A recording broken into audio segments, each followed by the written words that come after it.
Hello, class. Um, my blog for this week is based on Schenniger's option 4. His study of Clark Hall and their transformational learning environment sounds wonderful, and it probably is. I would like to see it. It's designed to promote student creativity and drive student centered learning. He talks about the academy concept on page 170, and it just put me in remembrance of a teaching assignment um, in 2006. I taught early childhood education at Halifax County High School, and at that time, my students were enrolled in a dual enrollment program in which they received 12 credits at the local community college for, was it 4 classes that they attended.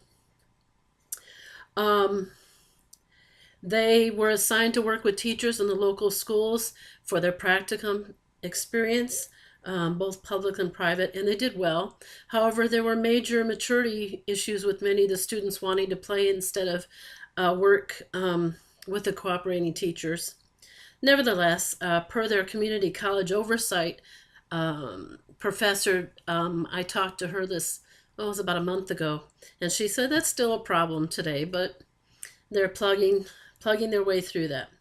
This Halifax County High School also offers, they have a number of academy designations in which at that time, offered robotics, the health professions, pharmacy technicians, etc., motorsports, law, firefighting, EMT training, and a STEM program. Now, I believe that all of these are still in effect. However, I think they've changed it up a little bit. This question, option 4, prompted me to find out what's been happening recently with their academy options. Interestingly, their administration has changed, but the academy approach broadened to encompass smaller learning communities, which the SLC approach. This was funded by the U.S. Department of Education under Title V, Part D, Subpart 4 of the Elementary and Secondary Education Act of 1965. And I think it was revised under No Child Left Behind. And it was funded under discretionary grants. It allows for, quote, freshman academies, multi-grade academies organized around career interests or other themes, houses in which small groups of students remain together throughout high school, and autonomous schools within a school, as well as personalization strategies such as student advisories, family advocate systems, and mentoring programs. I've not seen the details of this program in action, but it seems to parallel a bit of the Clark Hall environment idea. Not totally, but from what I see in their advertisements, it does somewhat. In the construction of a district environment such as Halifax or Clark Hall, or the Clark Hall concept, a major key is funding, of course. The US DOE grants are for individual schools which have greater than 1,000 students.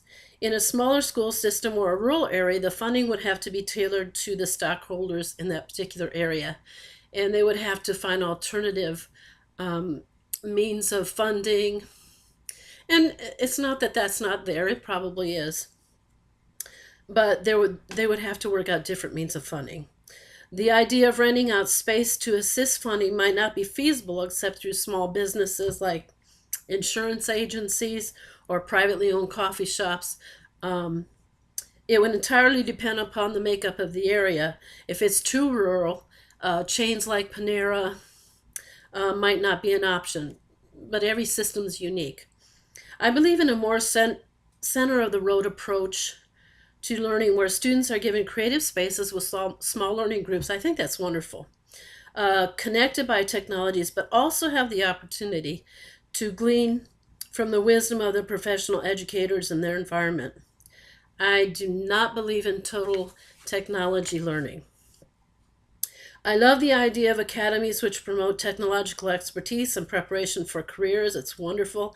I believe the student-centered approach is good insofar as they are focused to critically think, but they also need some guidance of more mature adults.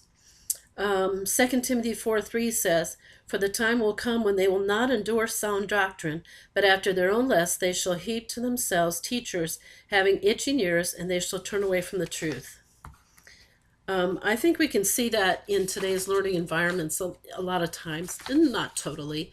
There are some good teachers out there and good administrators and good school systems that uphold moral standards, but there are a lot that aren't.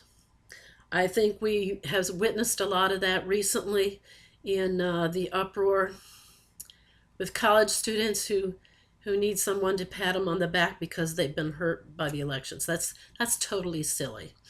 I realize that my stance is not popular, but we've witnessed the societal problems that stem from not teaching students discipline and moral restraint. And that's the end of my blog. Thank you.